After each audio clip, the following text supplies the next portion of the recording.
PTI की आज एहतजाज की कॉल, वफाकी दारुल हुकूमत को मुकम्मल सील करने का फैसला। रेड जोन की सिक्योरिटी पर रेंजर्स तैनात, शहर के दाखिली और खारजी रास्ते बंद। मरी रोड, फैजाबाद, 26 नंबर चुंगी, सुंगजानी, गोलड़ा मोड़, टेक्सला और दीगर मकामात पर कंटेनर्स। मोटरवे और जीटी रोड मुख्तलिफ मकामात पर बंद। इस्लामाबाद में आज मेट्रो बस सर्विस जुज़वी तौर पर मअतल। निजी तालीमी इदारे बंद रखने का फैसला। 5 अक्टूबर से रेड जोन की सिक्योरिटी पाक फौज के सुपुर्द कर दी जाएगी।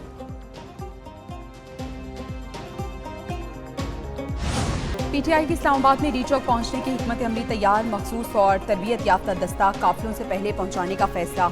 रुकावटें हटाने और आंसू गैस से निमटने की भी तैयारी। वजीर आला केपी की ज़ेरे सदारत पार्लिमानी पार्टी इजलास में तैयारियों का जायजा लिया गया। अली अमीन गंडापुर कहते हैं, इस बार पूरी तैयारी के साथ इस्लामाबाद पहुंचेंगे, चाहे जितने भी दिन क्यों न लग जाएं, इस्लामाबाद जरूर जाएंगे। इनकी क़यादत में काफिले दिन 11 बजे पेशावर और 12 बजे स्वाबी से रवाना होंगे।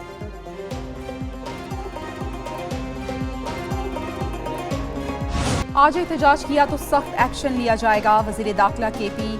पीटीआई को वार्निंग, मोहसिन नकवी ने कहा कि वफाकी दारुल हुकूमत में एक सरबराह मुमलिकत मौजूद और पीटीआई धावा बोलने का सोच रही है। एहतजाज रोकने के लिए हर हद तक जाएंगे, इस्लामाबाद पर धावा बोलने नहीं देंगे। पूरी तैयारी कर रखी है, बाद में कोई शिकवा ना करें।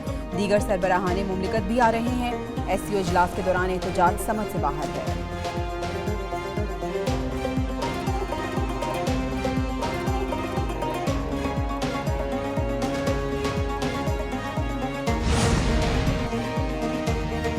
पीटीआई आज इस्लामाबाद में हर सूरत एहतजाज पर बज़िद। नईम पंजोता की जेल में बानी पीटीआई से मुलाकात के बाद मीडिया से गुफ्तगू, कहा आज भरपूर एहतजाज होगा।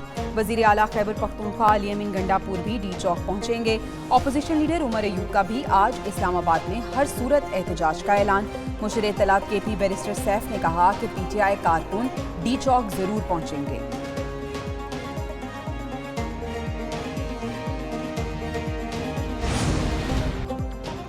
इस्लामाबाद पुलिस की बड़ी कार्रवाई, एहतजाज की गर्ज से इस्लामाबाद वाले 412 अफराद गिरफ्तार कर लिए गए। ज़राए के मुताबिक गिरफ्तार मुजाहिरीन में 60 अफराद का ताल्लुक अफगानिस्तान से है। मुजाहिरीन से कील लगे डंडे, गुलेल और कंचे भी बरामद किए गए। मुजाहिरीन को भाराकऊ, तरनोल और संजानी से गिरफ्तार किया गया। मुजाहिरीन की गिरफ्तारी के बाद सिक्योरिटी को हाई अलर्ट कर दिया गया।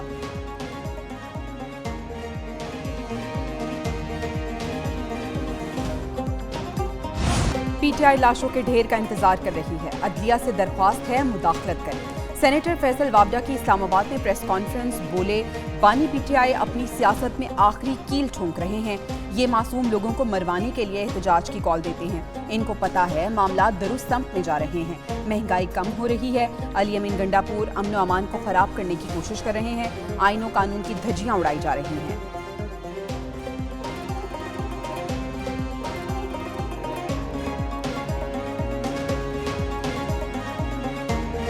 मुझे पंजाब के अवाम की हिफाजत करना आता है, वजीर आला मरियम नवाज ने दो टोक अल्फाज में बता दिया।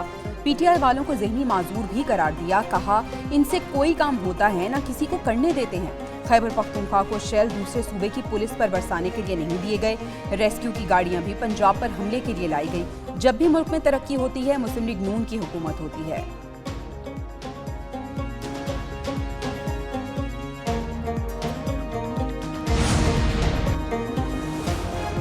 सुप्रीम कोर्ट के बाहर वकला का एहतजाज, पुलिस ने मुकदमा दर्ज कर लिया। वकील मुस्तफनीन काज़मी गिरफ्तार। मुकदमे में बैरिस्टर गौहर, लतीफ खोसा, शिबली फराज, सलमान अकरम, आजम सवादी और दीगर नामजद। मुकदमा इंसदाद दहशतगर्दी एक्ट और संगीन दिफात के तहत दर्ज किया गया।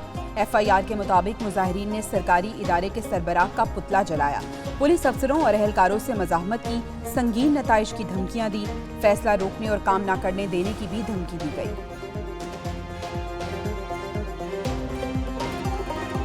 रुकनी असम्बली का पार्टी पॉलिसी के खिलाफ वोट भी शुमार होगा। सुप्रीम कोर्ट ने आर्टिकल 63A की तशरीह के खिलाफ नजरसानी अपीलें मंजूर कर ली। सदारती रेफरेंस पर 17 मई 2022 का अक्सरियती फैसला कलदम, समात का तहरीरी हुक्मनामा जारी। बेहतरीन तरीके से केस चलाने पर अली जफर समेत वकला को सराहा। चीफ जस्टिस की सरबराही में 5 रुकनी बेंच ने मुत्तफिका फैसला सुनाया। पीटीआई वकील अली जफर ने आखिरी दिन बायकॉट किया, बाद में अदालती मौवन बन गए। दलाइल में कहा कि तासुर जाता है, अदालत हॉर्स ट्रेडिंग की इजाजत देगी। चीफ जस्टिस का इजहार बरहमी, कहा इस बात पर तौहीन अदालत लग सकती है।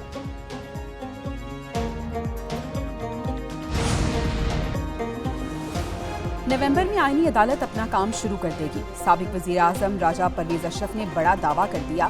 कहते हैं पीपल्स पार्टी आईनी अदालत बनाकर मिसाक जमहूरियत मुकम्मल करना चाहती है।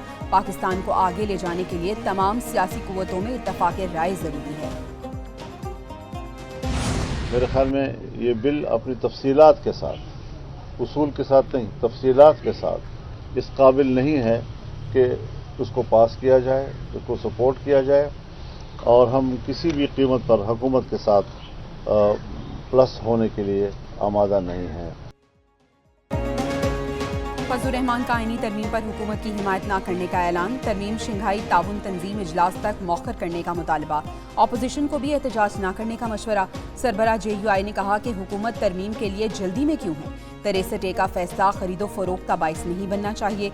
मजीद बोले, इसराइल रियासती दहशतगर्दी कर रहा है, इसका रास्ता रोकना होगा। मुसलमानों की नामवर शख्सियात को निशाना बनाया जा रहा है। फलस्तीनियों के हुकूक के लिए मुसलमानों को इकट्ठा होना पड़ेगा।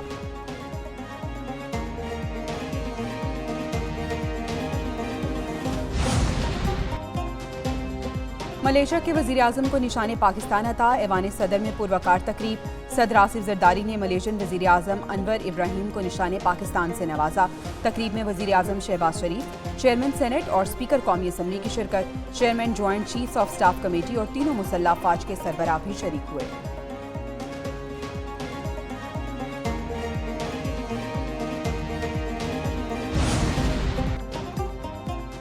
वज़ीर आज़म शहबाज शरीफ मलेशिया के साथ ताल्लुकात को बुलंदियों तक पहुंचाने के ख्वाहां। वज़ीर आज़म की मलेशियन हममनसब अनवर इब्राहिम के साथ प्रेस कॉन्फ्रेंस। कहा, ताल्लुकात को फ़रोग देने में मलेशिया के वज़ीर आज़म की खिदमात काबिल कदर हैं। इसराइल, गजा, लबनान और यमन में इंसानियत का कत्ल कर रहा है। मलेशिया के वज़ीर आज़म ने कहा कि पाकिस्तान आलम इस्लाम के लिए अहमियत का हामिल है। दोनों वज़ीर आज़म की बिजनेस डायलॉग में भी शिरकत। शहबाज शरीफ और अनवर इब्राहिम का मुलाकात में तिजारत बढ़ाने का आज़म।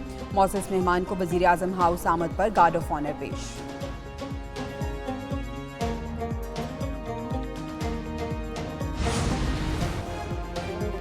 इसराइल फ़लस्तीन पर कब्जा करके नस्ल कुशी कर रहा है। चेयरमैन पीपल्स पार्टी बिलावल भुट्टो की अमीर जमात इस्लामी हाफिज नईम से मुलाकात के बाद मीडिया से गुफ्तगू।